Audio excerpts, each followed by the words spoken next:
بسم الله الرحمن الرحيم والصلاة والسلام على سيد الأنبياء وأشرف المرسلين سيدنا ومولانا محمد وعلى آله وأصحابه أجمعين، أما بعد، السلام علیکم ورحمۃ اللہ وبرکاتہ۔ ناظرین و سامعین کرام، آج کا جو ہمارا درس ہے وہ راوی کی عدالت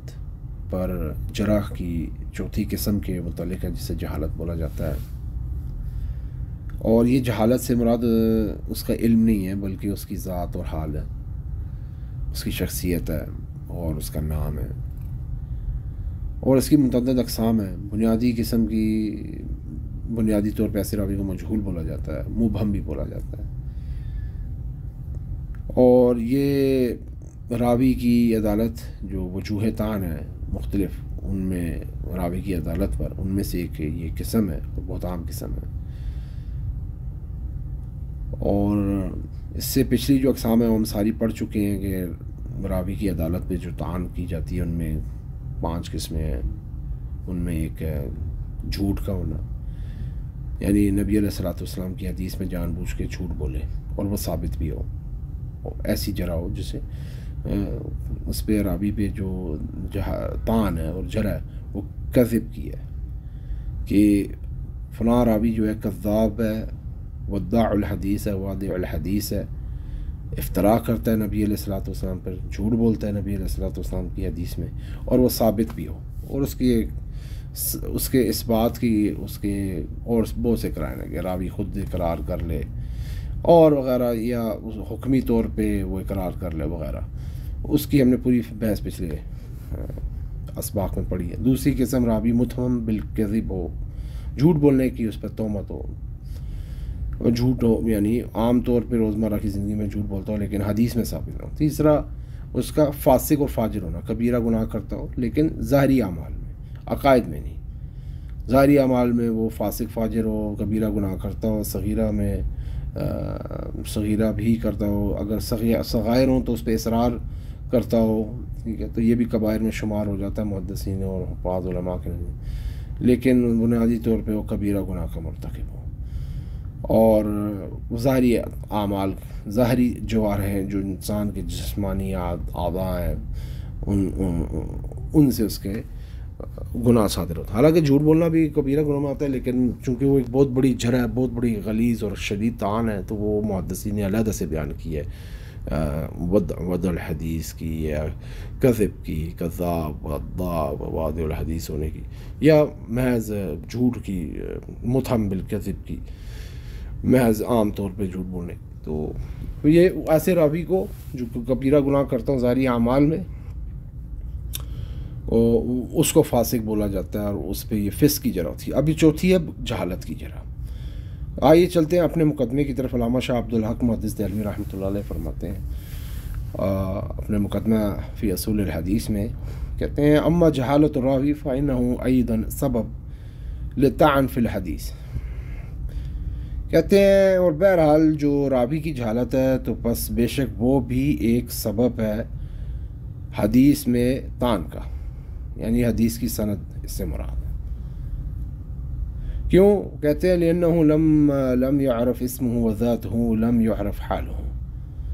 کہتے ہیں کیونکہ جب اس راوی کا نام ہی نہیں معلوم اور ذات ہی نہیں معلوم تو اس کا حال کیسے معلوم ہوگا؟ وأنه ثقة أو غير ثقة كما يقول حدثني رجل أو أخبرني شيخ۔ وہ کہتے ہیں کہ اور یہ کہ وہ ثقہ ہے، قابل اعتماد اور قابل اعتبار ہے یا نہیں ہے، یا غیر ثقہ ہے، ہمیں کیا معلوم، کیسے پتہ لگے گا؟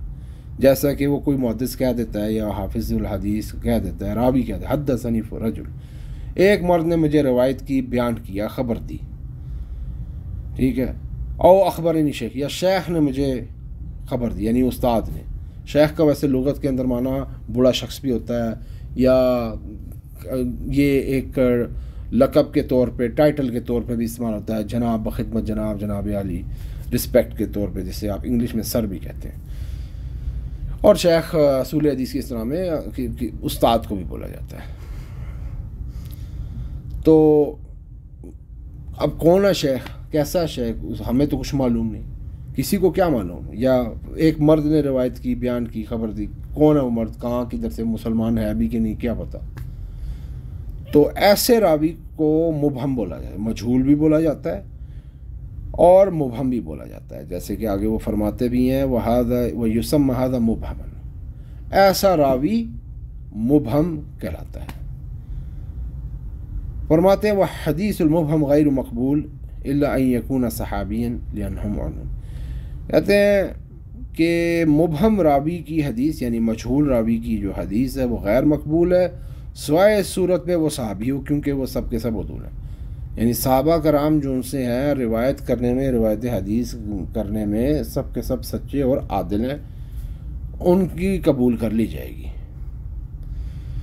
وَإِنْ جَاءَ الْمُبْهِمْ بِلَفْظِ التَّعْدِيلِ كَمَا يَقُولُ أَخْبَرَنِي عَدْلٌ أَوْ حَدَّثَنِي صِغَةٌ فَفِيهِ اختلاف، اور اگر روایت کرنے والا المبہم، یہ دیکھیں مبہم جو ہے یہ فاعل ہے، مبہم مفعول ہے، ابہم یبہم ابہاما، ابہم اس نے ابہام ڈال دیا، شبہ ڈال، یبہم ڈالتا ہے ڈالے گا، ابہام ڈالتا ہے شک شبہ ڈالتا ہے، یا ڈالے گا فعل مضارع، مبہم جس میں ابہام ڈالا جائے، جس میں شک ڈالا جائے۔ اب یہ مراد اس سے جو یہ مبہم ہے یہ فاعل ہے، یہ وہ اصل میں جو روایت کرنے والا شخص ہے، اور جو مبہم ہے وہ مجہول ہے، وہ مفعول بھی کے وزن پہ، تو وہ یہ علم نحو کی، علم صرف کی بحث ہے، میں اس کی طرف تفصیل سے نہیں جانا چاہ رہا۔ کہنے کا مطلب یہ ہے کہ یہاں پہ جو انہوں نے فرمایا کہ اور اگر مبہم تعدیل کا لفظ لے کر آئے، یعنی مبہم سے مراد جو راوی ہے وہ روایت کر رہا ہے ایسے شخص سے جو کہ مجہول ہے، جس میں ابہام پایا جاتا ہے، ٹھیک ہے، وہ مبہم ہے، لیکن یہ تعدیل کے صیغے کے ساتھ، لفظ کے ساتھ اس سے روایت کرے گی، جیسے کہ وہ کہے کہ اخبرنی عدل، مجھے ایک عادل راوی نے روایت کیا، مجھے خبر دی، او حدثنی سے کہا، یا مجھے ثقہ قابل اعتماد اور قابل اعتبار راوی نے مجھے خبر دی، بیان کیا، ففیہ اختلاف، تو فرماتے ہیں اس میں اختلاف ہے، اس میں اختلاف ہے۔ اور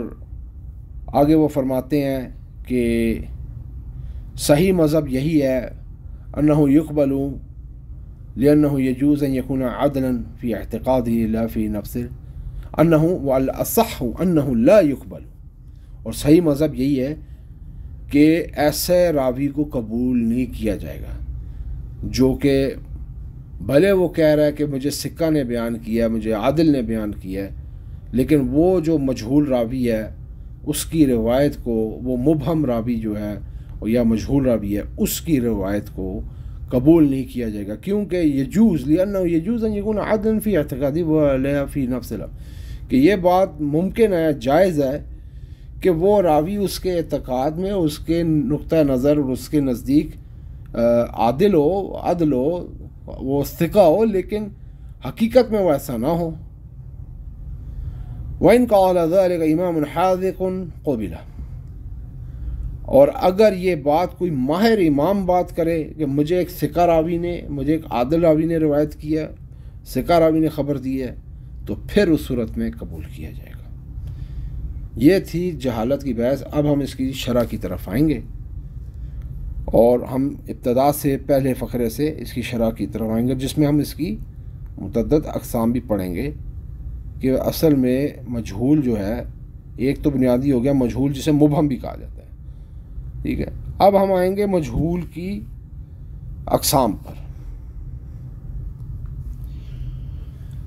علامہ امیم الاحسان رحمۃ اللہ علیہ حواشی سعدی میں اس پوری بحث کی شرح میں فرماتے ہیں کہ الوجہ رعب من وجوہ طعن فی العدالت، یعنی جہالت جو ہے یہ چوتھی وجہ ہے طعن کی وجوہات میں سے، یعنی طعن کی وجوہات میں سے چوتھی وجہ ہے راوی کی عدالت میں۔ فرماتے ہیں ان اعلم ان الجہالت اما یکون بعدم تسمیت راوی کا اخبرنی رجل وهو المبہم، واما یسمى ولكن يكون مقلا فلا يقصر على الاخذ عنه۔ وہ کہتے ہیں کہ جان لو کہ جہالت جو ان سی ہے، اب یہ تھوڑی سی اقسام کی طرف ہم آ رہے ہیں اس کی، مجہول کی۔ ایک مجہول ہو گیا جس کو مبہم کہتے ہیں، اب ہم اس کی مزید اقسام کی طرف آ رہے ہیں۔ فرماتے ہیں جان لو کہ جہالت یا تو اس صورت میں ہوتی ہے کہ راوی کا نام نہ معلوم، جیسے ابھی ہم نے مقدمے کی اصل متن، اصل جو علامہ شاہ عبدالحق محدث دہلوی رحمۃ اللہ علیہ کا جو متن پڑھا، مقدمہ فی اصول الحدیث، جو ان کا مقدمہ ہے شاہ عبدالحق محدث دہلوی رحمۃ اللہ علیہ کا، ہم نے اس میں مجہول یا مبہم کی تعریف پڑھی کہ مجہول راوی کون ہوتا ہے، اسے مبہم بھی کہتے ہیں۔ اب وہ فرماتے ہیں آگے کہ یہ تو ہو گیا جس میں اس کا نام نہیں، وہ کہتے ہیں کہ جان لو کہ جہالت تو یا تو اس صورت میں ہوتی ہے کہ راوی کا نام نہ معلوم ہو، جیسے کہ کوئی راوی کہے، محدث کہے اخبرنی رجل فہو المبہم، کہ اس کے راوی کا نام عدم نام، یعنی بعدم تسمیت راوی، کہ راوی کے نام کی عدم اعتبار سے اس کو جہالت کا لقب دیا جائے، یعنی کہ جہالت اس اعتبار سے ہے کہ اس راوی کا نام موجود ہے۔ مفہوم ہے اس جملے کا، میں لفظی ترجمہ نہیں کر رہا، میں مفہوم بیان کر رہا ہوں کہ راوی کے نام کا نہ پایا جانا یہ ایک جہالت کی وجہ ہوتی ہے، یہ ایک جہالت کی ایک صورت ہوتی ہے کہ جیسے کوئی راوی کہہ دے، محدث کہہ دے کہ مجھے فلاں رجل نے، فلاں مرد نے خبر دی، ٹھیک ہے، اس راوی کو جسے وہ روایت کر رہا ہے اس کو مبہم کہا جاتا ہے۔ اور دوسری صورت یہ ہے وَإِمَّا أَن يُسَمَّ وَلَكِنْ يَكُونَ مُقِلًّا فَلَا يَكْثُرُ الْأَخْذُ عَنْهُ۔ دوسری صورت یہ ہوتی ہے راوی کے مجہول اور مبہم ہونے کی کہ اس کا نام تو لیا جائے لیکن وہ قلیل و روایت ہو، اس سے روایت کرنے والے زیادہ نہ ہوں، بہت کم روایت کرنے والے ہوں۔ فرماتے ہیں وَصَنَّفُوا فِيهِ الْوَحْدَانِ، ایک کتاب کی اسماء و رجال راویوں کے حوال کی خاص قسم کی کتاب ہے جسے وحدان کہا جاتا ہے، یہ قسم ہے کتاب کی، تو یہ اسماء و رجال میں شامل ہے، لیکن اسماء و رجال کی آگے مختلف ابواب اور اقسام ہے اسماء و رجال کی کتب میں، اس میں ایک نوع ہے، ایک قسم ہے، آپ کہہ لیں کہ باب کی فصل کہہ لیں، ایک فصل ہے روات کی جس میں تنہا راویوں کا ذکر کیا جاتا ہے، جن سے روایت کرنے والے بہت تھوڑے ہیں، ان سے روایت بہت کم راویوں نے کی ہے اور محدثین نے کی۔ اس باب میں علماء نے کتاب لکھی ہے، اس کو انہوں نے نام دیا وحدان۔ وحدان یہ جمع فعلان کے وزن پر، جیسے قدیب کہتے ہیں شاخ، اس کی جمع قدبان، یہ جمع مکسر ہے، یہ علم نحو کی، علم صرف کی بحث ہے، عربی لغت کی، گرامر کی۔ اور اسی طرح یہ وحید، جو یہ وحدان جمع وحید کی، وحید تنہا یکتا راوی، اکیلے راوی، اکیلا شخص، تنہا یکتا منفرد شخص، اکیلا شخص، اس کی جمع وحدان، یہ بہت سارے۔ اور وہ کون ہے؟ وَهُوَ مَنْ لَمْ يَرْوِ عَنْهُ إِلَّا وَاحِدٌ وَلَوْ سُمِّيَ، یعنی یہ وہ راوی ہے یا وہ روایت ہے جن سے کسی نے روایت نہ کیا سوائے ایک شخص نے، ایک راوی نے، اگرچہ اس کا نام بھی لیا گیا اس راوی کا، وہ ہے تو مجہول ہی ہے لیکن اس کا نام لیا گیا، فرق صرف اتنا ہے۔ امام مسلم نے جمع مسلم فی کتاب المنفردات والوحدان، امام مسلم رحمۃ اللہ علیہ کی، یہ جو سیاستہ کے ایک امام ہے ہمارے اہل سنت والجماعت کی، جو محدثین ہیں اور جو ہمارے اہل سنت کی جو احادیث کی معتبر صحیح ترین کتابیں ہیں سیاستہ، ان میں ایک امام مسلم کی صحیح مسلم ہے، ان کی کتاب المنفردات والوحدان، انہوں نے ایسے راویوں کا اس کتاب میں ذکر کیا جن سے سوائے ایک راوی کے کسی اور نے روایت نہیں کیا اس راوی سے، اگرچہ اس کا نام بھی لیا گیا ہو۔ آگے وہ فرماتے ہیں فَإِن سُمِّيَ الرَّاوِي وَإِنْفَرَدَ رَاوٍ وَاحِدٌ بِرِوَایَةٍ عَنْهُ فَهُوَ مَجْهُولُ الْعَيْن۔ اب یہ مجہول العین کی، ہم مجہول راوی کی یا مبہم راوی کی اقسام پڑھی ہیں، جس میں سے ایک قسم ہے مجہول العین، ٹھیک ہے، ایک تو محض فقط مجہول ہے جسے مبہم بھی کہا جاتا ہے، ٹھیک ہے، اب ہے مجہول یا مجہول الحال یا مجہول العین۔ مجہول العین وہ راوی ہے، ایسا راوی جس کا نام بھی لیا جائے، کوئی روایت کرنے والا راوی جو اس کے اوپر جو راوی ہے، جو اس سے پہلے راوی ہے، جو اس سے روایت کر رہا ہے، مطلب روا خالد حدثنی عامر، ٹھیک ہے، جو خالد ہے وہ روایت کر رہا ہے کس سے؟ عامر سے، عامر کا اس نے نام لے لیا ہے لیکن ہے وہ مجہول ہے، ٹھیک ہے، میں مثال دے رہا ہوں، تو وہ عامر سے وہ روایت کر رہا ہے، اب اس نے اس کا نام تو لے لیا ہے لیکن روایت کرنے والا صرف خالد ہے، تو ایسی صورت میں، اور ہمیں اس کے حال احوال، عامر کے حال احوال نہیں معلوم، کچھ نہیں معلوم، صرف ایک بندے نے اس سے روایت کی ہے، وہ ہے خالد،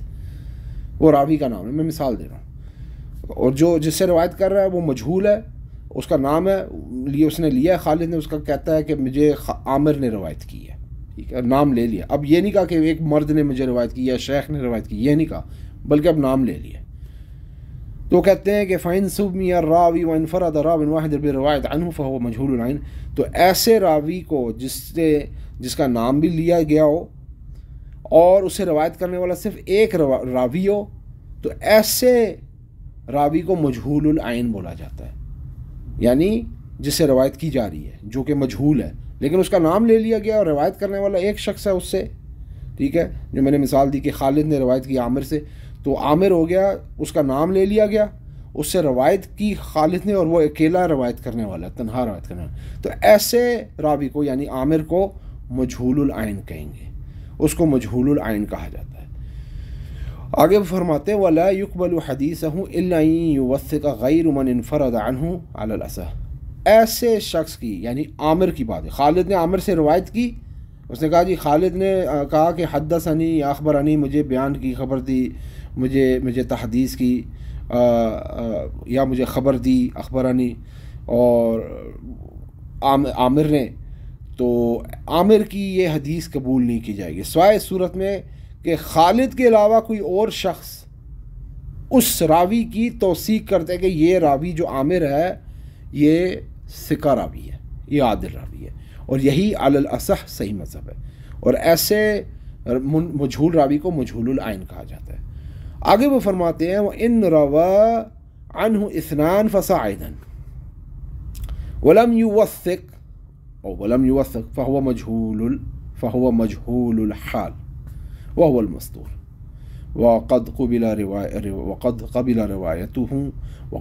روايته جماعت. وہ کہتے ہیں اگر اسی راوی سے دو راوی روایت کر رہے ہیں فصاعدا اینڈ سو آن، اور یکے بعد طریقے، اور اس کے علاوہ یعنی دو سے تین چار اینڈ سو آن، جیسے انگلش میں کہتے ہیں نا 1 2 اینڈ سو آن، ایک اور دو اور اس کے بعد آگے چلتے جائیں. ٹھیک ہے نا، یا اس کے بعد بتدریج. میں مفہوماً سمجھانے کی کوشش کروں، مجھے اردو میں اس کا خاص لفظ نہیں یاد آ رہا. مجھے فصاعدن کا معنی عربی ہوتا ہے کہ چڑھتے جائے اوپر چڑھتے جائے اور آگے چلتے جائیں. ٹھیک ہے، ایک کے بعد دو کے بعد تین چار. تو ایسی صورت حال ہو کہ اگر اس راوی سے جیسے جو کہ عامر ہے اس سے روایت کرنے والے خالد کے علاوہ کوئی اور روایت بھی کر رہا ہے. ٹھیک ہے، اور عامر کے حال احوال کا ہمیں نہیں پتہ. ٹھیک ہے، لیکن روایت کرنے والے سے دو ہیں اور اس سے آگے اور اس کے بعد 2 3 4. ٹھیک ہے، اس سے روایت کرنے والے ہیں. ٹھیک ہے، ولم یوثق یعنی، اور عامر کی کوئی توثیق نہ کرے. روایت کرنے والے 2 ہیں، 2 سے زائد بھی ہیں، کرتے جا رہے ہیں، 3 بھی ہو سکتے ہیں، 4 بھی ہو سکتے ہیں، 5 بھی ہو سکتے ہیں، لیکن کوئی اس کی توثیق نہیں کر رہا کہ ثقہ ہے یا نہیں ہے. تو ایسے راوی کو بولا جاتا ہے فہو مجہول الحال. تو ایسے راوی کو بولا جائے گا مجہول الحال. یہ مجہول الحال ہوتا ہے. یہ تقسیم کی ہے، بس فرق اتنا ہے کہ ایک میں راوی کم ہے، ایک میں راوی زیادہ ہے. ایک میں صرف ایک راوی روایت کرنے والا ہے مجہول العین میں، اور مجہول الحال میں ایک سے زائد راوی کرنے والے ہیں، 2 یا 2 سے زائد. تو وہ مجہول الحال ہے. تو وہ کہتے ہیں وہ المستور، اور وہ بندہ جو ہے نا پردے میں ہے، ایسا مجہول راوی، ایسا مبہم راوی جسے مجہول الحال کہا جاتا ہے. ایک قسم ہوگی مجہول کی، دوسری بلکہ اب تو تیسری ہوگی. ایک محض مجہول ہے، دوسرا مجہول العین ہے، تیسرا مجہول الحال. یہ مجہول الحال ہے، یہ پردے میں ہے. اور آگے فرماتے ہیں وقد قبل روایتہ جماعت، ایک جماعت نے اس کی روایت کو قبول کیا ہے. منہم الامام ابو حنیفہ رحمہ اللہ، امام اعظم ابو حنیفہ ایسے راوی کی روایت کو، ایسے مجہول راوی کی یعنی مجہول الحال راوی کی روایت کو قبول کرتے ہیں. کیوں؟ وہ کہتے ہیں ان کا مقصد موقف یہ اذ العدل عندہ من لا يعرف فی الجرح. وہ کہتے ہیں کہ عادل راوی، ثقہ راوی ان کے نزدیک وہ ہے جس کے بارے میں کوئی جرح معلوم نہ ہو، جس کے بارے میں کوئی جرح پائی نہ جائے، تان اور جرح معلوم نہ ہو. وہ آگے کہتے ہیں وہ الناس فی احوالہم علی الصلاح، لوگ جو ہیں اپنے حال و احوال میں صحیح ہیں، صلاح پر ہیں، ٹھیک ہوتے ہیں، درستگی پر ہوتے ہیں، ہدایت اور صلاح پر ہوتے ہیں، اصلاح پر ہوتے ہیں، درست اور ٹھیک ہوتے ہیں. وہ کہتے ہیں آگے وقل ھذا فی تلک القرون الفاضلہ لا فی، یہ ان مقدس فضیلت والے صدیوں کے دور کی بات ہے، اس زمانے کی بات ہے. ہمارے زمانے میں یہ چیز نہیں پائی جاتی. ولذا قال بعض علماءنا الحنفیین رحمهم اللہ، اسی لیے ہمارے بعض حنفی علماء نے یہ بات کہی ہے کہ فی زماننا المستور لا تقبل روایت، ہمارے زمانے میں مجہول یا مجہول الحال، یہ بات ہو رہی ہے مجہول الحال کی بات ہو رہی ہے، جسے مستور بھی کہا جاتا ہے. وہ ہمارے زمانے میں مستور کی یا مجہول الحال کی روایت کو قبول نہیں کیا جاتا، کیونکہ اب جس دور میں ہم گزر رہے ہیں اس میں فساد بہت ہے، ہدایت اور رشد کی قلت ہے، فساد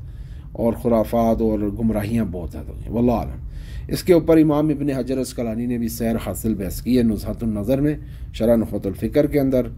اور مجدد علامہ مولا علی القاری الحنفی رحمۃ اللہ علیہ نے جو اس کے اوپر جو شرح لکھی ہے، نزہۃ النظر کے اوپر جو شرح لکھی ہے، اور اس میں بھی اس پہ کلام کیا. علامہ سخاوی رحمۃ اللہ علیہ نے فتح المغیث میں بھی جلد 2 صفحہ نمبر 46 سے 60 تک اس پہ کلام کیا. تو یہ ہوگی مجہول الحال کی تعریف اور اس کا حکم. اب آ رہی ہے ہمارے پاس مجہول کی تقسیم میں تیسری قسم، ویسے یہ چوتھی قسم بن جائے گی. اب تک ہم نے 3 قسمیں پڑھ لی ہیں مجہول کی، ایک محض مجہول، دوسرا مجہول العین، تیسرا مجہول الحال. اب آ رہی ہے مجہول العدالت. اب آگے جو چوتھی قسم ہے اس میں ہے، اس کو کہتے ہیں ثم مجہول العدالت ظاہرا و باطنا عند الجمہور لا يقبل حدیث. ایسا راوی جس کی عدالت ظاہری طور پہ بھی اور باطنی طور پہ اس کی عدالت مجہول ہو کہ وہ ثقہ ہے یا نہیں ہے، تو جمہور کے ہاں ایسے شخص کی حدیث قبول نہیں کی جاتی. کما قال ابن صلاح، جیسے کہ امام ابن صلاح رحمۃ اللہ علیہ نے اپنے مقدمہ ابن صلاح کے اندر صفحہ نمبر 111 سے 112 پر کلام کیا. یہ طبع کے اعتبار سے ترتیب مختلف بھی ہو سکتی ہے، لیکن انہوں نے مقدمہ ابن صلاح اصول حدیث کی ایک حجت کتاب ہے، اتھارٹی ہے اصول حدیث. تمام شرق و غرب، عرب و عجم میں یہ ایڈوانس لیول پہ متقدم درجے پہ یہ کتاب پڑھائی جاتی ہے اصول حدیث کی، اور بہت معروف اور مشہور شخصیت ہیں، کابرین امت میں شمار ہوتا ہے امام ابن صلاح رحمۃ اللہ علیہ کا. تو انہوں نے فرماتے ہیں کہ والثانی مجہول العدالت کما قال ابن صلاح والثانی مجہول العدالت باطنا لا ظاہرا. اب دوسرا مجہول العدالت وہ ہے جس کی عدالت باطنی طور پہ تو مجہول ہے لیکن ظاہری طور پہ مجہول ہے، یعنی اندر سے وہ کیا ہے اللہ ہی بہتر جانتا ہے، لیکن ظاہری طور پہ وہ بندہ درست ہے، ٹھیک ہے، عادل ہے، صدوق ہے، سچا ہے، لیکن باطن کا علم نہیں ہے، باطن اللہ ہی جانتا ہے. وحکمہ القبول عند اکثر العلماء، اکثر علماء کے ہاں ایسے مجہول العدالت جس کی باطنی عدالت تو معلوم نہیں ہے، ظاہری عدالت معلوم ہے، تو ایسے راوی کی حدیث قبول کی جاتی ہے. تو یہ ہوگی کل ملا کے 5 قسمیں مجہول کی،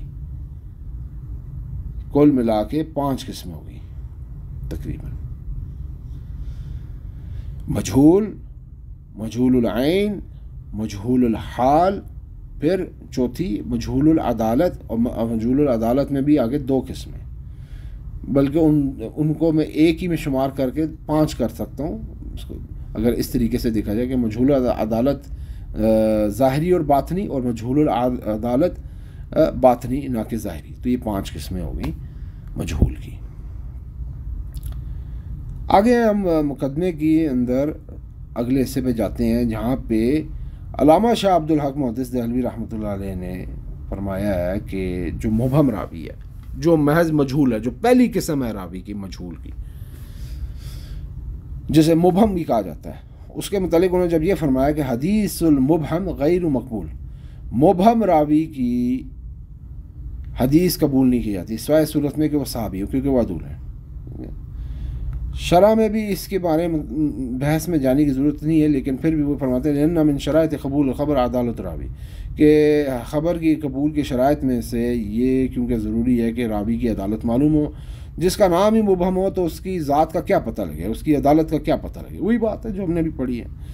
اور جی صحابہ کرام کے متعلق جو انہوں نے فرمایا کہ صحابی اگر ہوگا تو اس صورت میں قبول کی جائے گی. اگر صحابی کا نام مبہم ہے، اگر صحابی مجہول ہے، یہ کہہ دیا کہ صحابی نے روایت کی ہے مجھے، ٹھیک ہے، یہ نہیں کہا کہ مجھے فلاں نے روایت کی ہے، میں نے فلاں سے روایت کی ہے، فلاں نے مجھے بیان کیا، خبر دی، تحدیث کی، فلاں نے مجھے خبر دی، وہ یہ نہیں. وہ سے اگر یہ کہہ دے راوی کہ مجھے صحابی نے خبر دی ہے، صحابی نے بیان کیا، صحابی نے میں صحابی سے روایت کر رہا ہوں، اور صحابی کا نام مبہم ہے، وہ صحابی مجہول ہے، اس کا نام نہیں معلوم، اس کا حال نہیں معلوم، اس کا کچھ نہیں معلوم، بس محض یہ معلوم ہے کہ وہ صحابی ہے،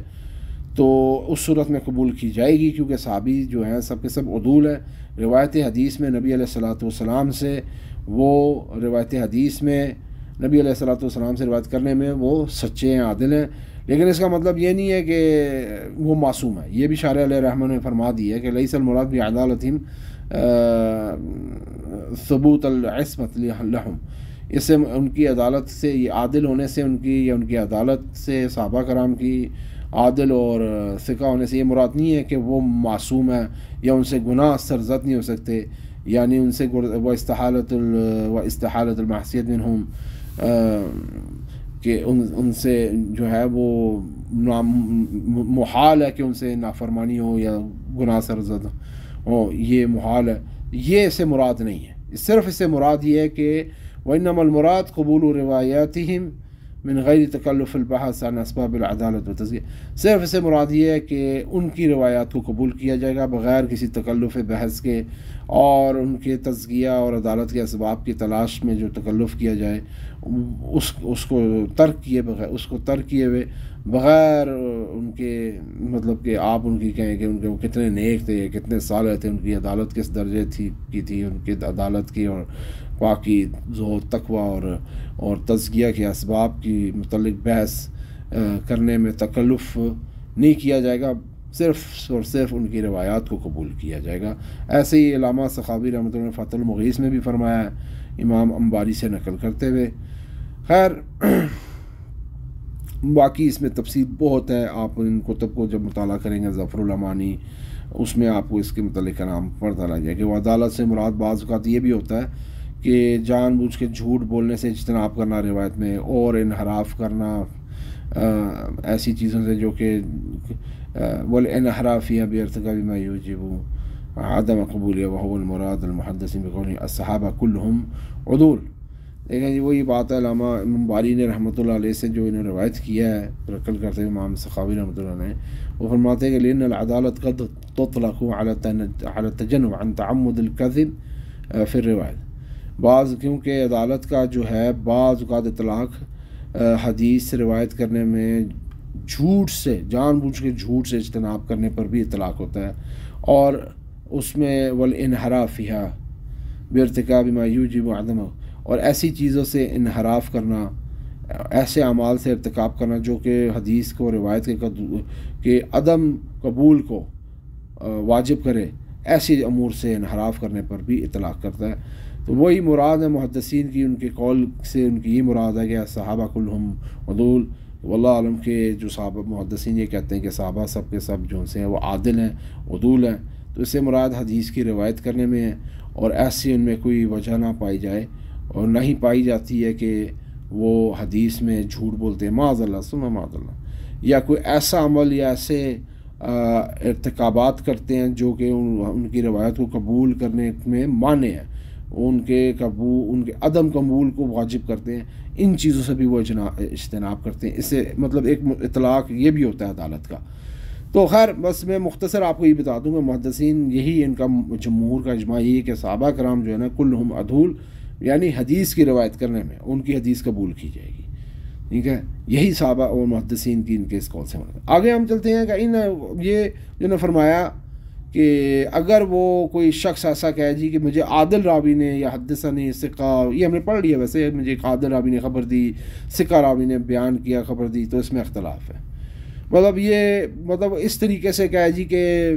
وہ مبہم جو راوی ہے، جو روایت کرنے والا ہے، وہ تعدیل کا، توثیق کا سیغہ استعمال کرے. میں نے جیسے بھی پڑھا اس کی شرح میں بھی وہ یہی بات کرتے ہیں کہ اگر وہ یہ توثیق کرتے مبہم کی، یعنی روایت کرنے والا مجہول راوی مبہم راوی کی توثیق کر دے اور تعدیل کر دے، عدالت بیان کر دے، عادل ہے، ثقہ ہے، تو اس میں پھر اس صورت میں اور کہتا ہے جی کہ مجھے سکہ نے روایت کی، مجھے عادل نے روایت کی اور خبر دی، مجھے اس نے بیان کی، وہ عادل نے مجھے بیان کیا، سکہ راوی نے مجھے بیان دیا یا خبر کی، تو وہ خود ہی کر دے، تو اس صورت میں اختلاف ہے، اس میں محدثین کا اختلاف ہے. اور اس میں 3 اقوال ہیں جو کہ یہاں پہ شارح علیہ رحمہ نے ذکر کی ہیں. وہ کہتے ہیں کہ جو یہ اختلاف ہے یہاں پہ جو انہوں نے فرمایا ہے فیہ اختلاف کی شرح کرتے ہوئے، جو علامہ شاہ عبد المحدث علمی رحمۃ اللہ نے فرمایا ہے، وہ فرماتے ہیں کہ اس میں اختلاف ہے، اور وہ یہ ہے کہ اعلیٰ ثلاثت 3 اقوال پر اختلاف ہے. اول یہ ہے کہ لا تقبل مطلقاً، ہر حال میں مطلقاً قبول نہیں کی جائے گی. اس کی طرف گئے خطیب ابو بکر البغدادی و سیرفی، علامہ سیرفی. اور دوسرا قول یہ ہے کہ انہ یقبل، قبول کی جائے گی. یہ نقل ابن الصباغ فی العدہ عن الامام، امام اعظم ابو حنیفہ رحمۃ اللہ علیہ سے امام ابن الصباغ نے اپنی کتاب العدہ یا العدت میں روایت کی ہے. تلفظ کے بارے میں آپ میں اس دعوے سے نہیں کہہ سکتا، اس کا تلفظ کے بارے میں آپ مزید نظر ہے اس میں. والثالث ما ذکر الشیخ، جو شاہ عبد الحق محدث دہلوی رحمۃ اللہ علیہ نے خود ذکر کیا، انہ یقبل من امام حاذق لا من غیرہ فی حق موافقی، کہ وہی بات ہے جیسے کہ آگے ہم نے پڑھا بھی تھا کہ ایک ہی صورت ہے ایسے شخص سے روایت قبول کرنے کی جو کہ کہہ دے راوی کہ مجھے شیخ، مجھے ثقہ راوی نے، مجھے عادل راوی نے روایت کیا. تو اس کی ایک سی صورت ہے کہ اگر امام وہ خود جو روایت کرنے والا ہے وہ خود امام ہے، ماہر ہے، وہ متخصص ہے، وہ ایکسپرٹ ہے، وہ ماہر ہے اور حاذق ہے،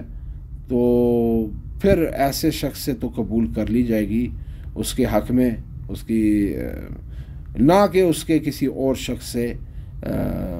قبول کی جائے گی. فی حق کی موافقی، یعنی وہی بات ہے کہ اس کے موافقت کے حق میں. واللہ عالم، لیکن بات مختصر یہی ہے کہ اگر وہ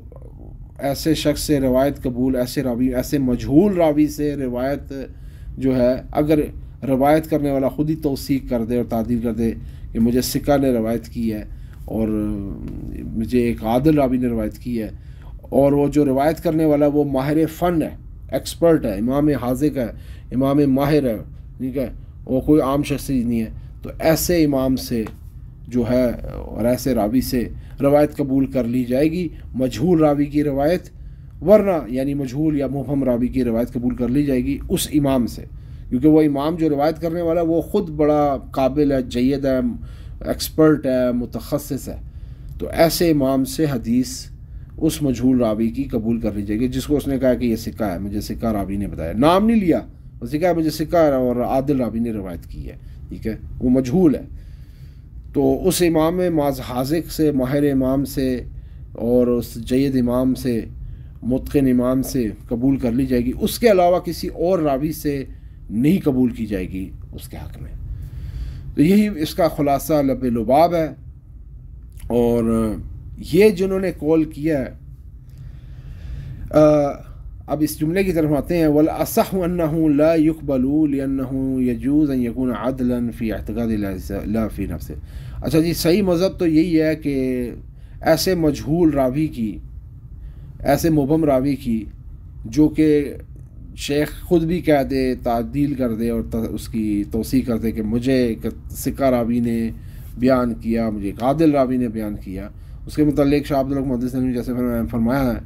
کہ صحیح مذہب تو یہ ہے کہ ایسے راوی کی روایت قبول نہیں کی جائے گی، کیونکہ ہو سکتا ہے کہ جو روایت کرنے والا ہے وہ اس کی نظر اور اعتقاد میں تو عادل ہو لیکن حقیقت میں وہ نہ ہو. یہ ایک بہت بڑا مسئلہ ہے. تو وہ ان کا اعلیٰ ذالک امام حاذق قبلا، اور اگر امام مالک، امام حاذق، ماہر امام، ایکسپرٹ، متخصص امام نے، جید امام نے یہ بات کہی ہو، جو ماہر ہو خاص طور پہ علم اور اسماء و رجال میں، علم حدیث و حدیث میں، تو ایسے امام سے قبول کر لی جائے گی، اس کے علاوہ نہیں کی جائے گی. تو یہی وہ کہتے ہیں اس کی شرح میں بھی علامہ امیم الاحسان، وَالْأَصَحُّ أَنَّ لَا يُقْبَلُ مُطْلَقًا، یعنی صحیح مذہب یہی ہے کہ ایسے راوی کی حدیث کو قبول نہیں کیا جائے گا، مبہم راوی کی، جس کے اوپر روایت کرنے والے نے یہ کہہ دیا ہو کہ مجھے ثقہ راوی نے روایت کی ہے، مجھے عادل راوی نے روایت کی ہے. تو ایسے شخص کی مطلقاً اذا لم يصدر التعدیل من امام حاذق، تو ایسے راوی کی، مجہول راوی کی، مبہم راوی کی، جو کہ بقول راوی جو اسے روایت کرنے والا ہے کہ وہ ثقہ ہے، وہ مطلقاً اس کی روایت قبول نہیں کی جائے گی، الا اگر کسی ماہر امام فن حدیث اور فن اسماء الرجال اور علم اصول حدیث کے ماہر امام سے اور یا کسی بھی مطلق ماہر عالم دین اور جید عالم دین متخصص ایکسپرٹ سے جب تک اس کی تعدیل اور توثیق صادر نہ ہو۔ اچھا، یہ جو لوگ ہیں جو قبول کرنے والے ہیں، اگر وہ یہ صورت ہو کہ وہ اگر کوئی امام ایسا ہے جس نے مجہول یا مبہم راوی سے روایت کیا اور کہہ دیا کہ بھائی مجھے ایک ثقہ راوی نے بیان کیا ہے، مجھے عادل راوی نے خبر دی ہے، تو اس سے تو قبول کی جائے گی اس مجہول راوی کی، مبہم راوی کی حدیث۔ لیکن وہ کون لوگ ہیں؟ جیسے کہ جو امام حاذق ہے، ماہر امام ہے اور جید امام ہے، وہ کون ہے؟ جیسا کہ وہ فرماتے کہ مالک و شافعی و یحییٰ ابن معین و ابن القطان و احمد و البخاری وغیرہ، یعنی یہ اتنی بڑی بڑی شخصیات ہیں جن میں ائمہ اربعہ کا شمار ہے، ٹھیک ہے، جن کے اوپر مذاہب اربعہ اہل سنت والجماعت کے جو 4 فقہی مسالک اور مذاہب ہیں ان کے جو ائمہ مؤسس بانی ہیں، جیسے کہ امام مالک ابن انس، امام دار الہجرت، فقہ مالکی کے، مذہب مالکی کے بانی، اسی طرح امام شافعی رحمۃ اللہ علیہ مذہب شافعی یا فقہ شافعی کے بانی، امام یحییٰ ابن معین، یہ اصول حدیث میں اسماء و رجال میں چوٹی کے ائمہ میں ان کا شمار ہوتا ہے، اکابرین کے بھی اکابرین میں ان کا شمار ہوتا ہے۔ اسی طرح امام یحییٰ ابن القطان، امام یحییٰ ابن القطان غالباً، یا احمد ابن القطان یا یحییٰ ابن القطان، معروف ابن القطان، وہ بھی اکابرین ائمہ جرح و تعدیل کے جو ایکسپرٹ ائمہ ہیں ان میں ان کا شمار ہوتا ہے۔ اسی طرح امام احمد بن حنبل ہے، یہ فقہ حنبلی کے، مذہب حنبلی کے بانی و مؤسس، اور ان کی حدیث میں بھی زیادہ خدمات ہیں، یہ محدث کے طور پہ زیادہ پہچانے جاتے ہیں، فقیہ کے طور پہ کم، حالانکہ یہ فقیہ بھی ہیں، مجتہد مطلق کہہ لیں، یہ مجتہد فی الشرع جو کسی کی تقلید نہیں کر سکتا، وہ لوگ اس کی تقلید کریں گے، وہ اس علم کے مقام پر، فقہ کے مقام پر اور فہم کے اس مقام پر فائز ہے کہ وہ اس کے لیے حرام ہے وہ کسی اور کی تقلید کرے۔ تو یہ امام احمد بن حنبل ہیں، جیسے کہ اور امام بخاری کو کون نہیں جانتا، حالانکہ وہ فقیہ تو نہیں معروف، لیکن حدیث میں تو ان کا کمال درجے کا مقام دنیا اسلام میں مانا جاتا ہے، ان کے دنیا اسلام میں ان کا مشہور ہے، وغیرہ، جیسے امام مسلم بھی ہو گئے مثال کے طور پہ، امام مسلم ہو گئے، امام نسائی ہو گئے، وغیرہ وغیرہ۔ تو یہ ہماری الحمدللہ ثم الحمدللہ ایک بڑی اہم، بڑی ایک حساس بحث تھی، راوی کی عدالت کے متعلق جو طعن ہے وہ، اور جس کو مجہول کہا جاتا ہے۔ پھر ہم نے مجہول کی 5 اقسام پڑھی، یعنی مجہول العین، مجہول الحال، مجہول العدالت ظاہراً و باطناً، و مجہول العدالت باطناً ولا ظاہراً، یہ 5 قسمیں ہم نے پڑھی مجہول کی، اور ہم نے اس کے احکام پڑھے۔ ہماری الحمدللہ یہ بحث جو ہے، جو چوتھی جرح ہے راوی کی عدالت کے اوپر، جسے مجہول یا جہالت بولا جاتا ہے، یا راوی کا مجہول یا مبہم ہونا، اور اس کی جتنی اقسام ہے وہ ہم نے آج کے درس میں مکمل کر لی الحمدللہ ثم الحمدللہ۔ اگلے درس میں انشاءاللہ ہم بدعت کی بحث پڑھیں گے، جو راوی کی عدالت پر 5ویں طعن اور جرح ہے وہ بدعت کہلاتی ہے، وہ انشاءاللہ اگلے درس میں پڑھیں گے۔ تو اب تک کے لیے مجھے اجازت دیجیے، بہت بہت شکریہ، السلام علیکم ورحمۃ اللہ۔